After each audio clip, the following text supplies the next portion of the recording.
All right, here it is, the easiest spray painting in existence. Even if you have no artistic background or experience, you can probably do this. I'm not even kidding. I've had parents tag me in videos of their 5-year-old children doing this painting and absolutely nailing it.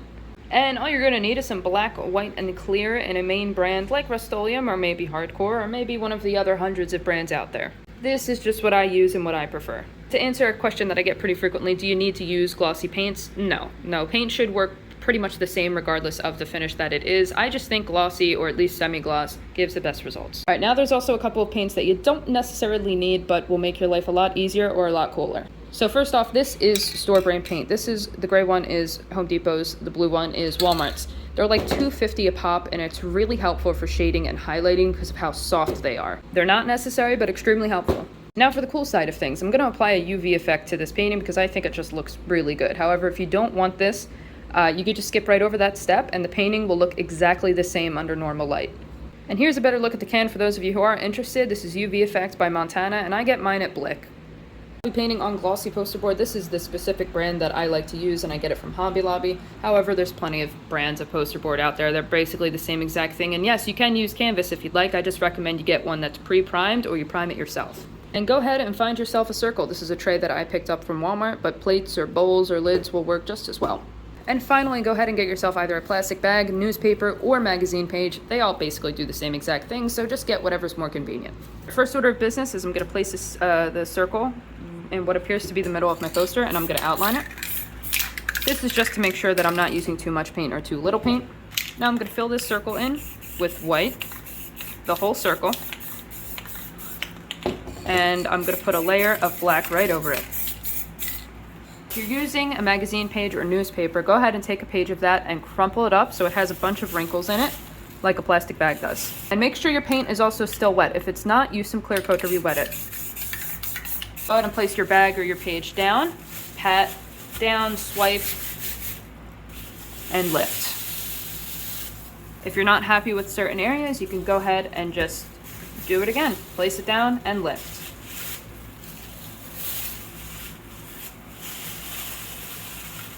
All right, now this part is where the store brand really comes in handy for the shading and the highlighting. So we're going to highlight on the opposite side of where we want our shading to be. So for this painting, I'm going to put the shading at the bottom, which means we put the highlighting on the opposite side at the top.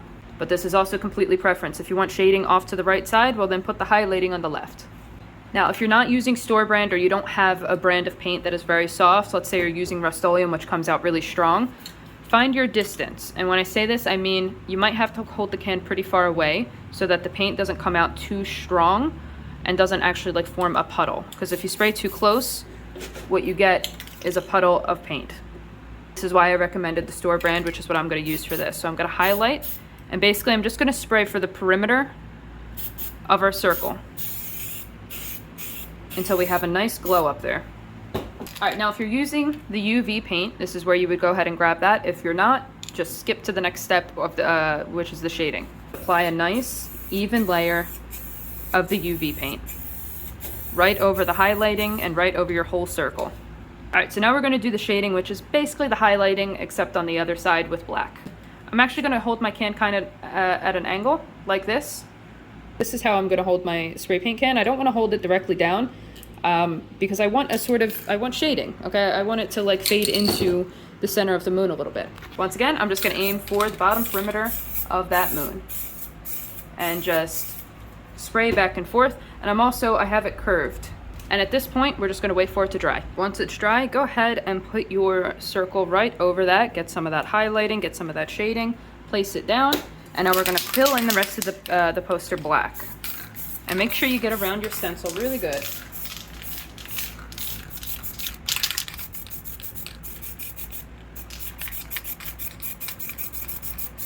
Now we're going to make some stars. So take some white and go ahead and spray some of that on your finger. Flick to the side 2 or 3 times and then flick onto your painting.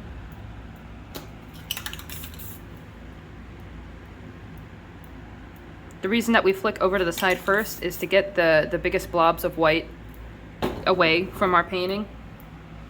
So that way we can get these nice little specks of stars that look perfect. If you have the UV paint, you can do the same exact thing. So you can get some glowing stars in there.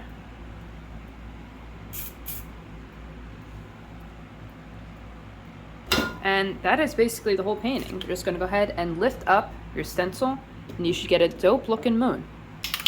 And we can use our clear coat to give it one nice final layer. And sign your name at the bottom.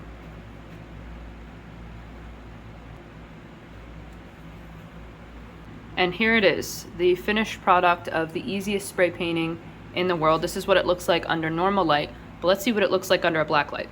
And here is what it looks like under a black light. Pretty awesome. If you guys have any questions, let me know. I'll do my best to answer them.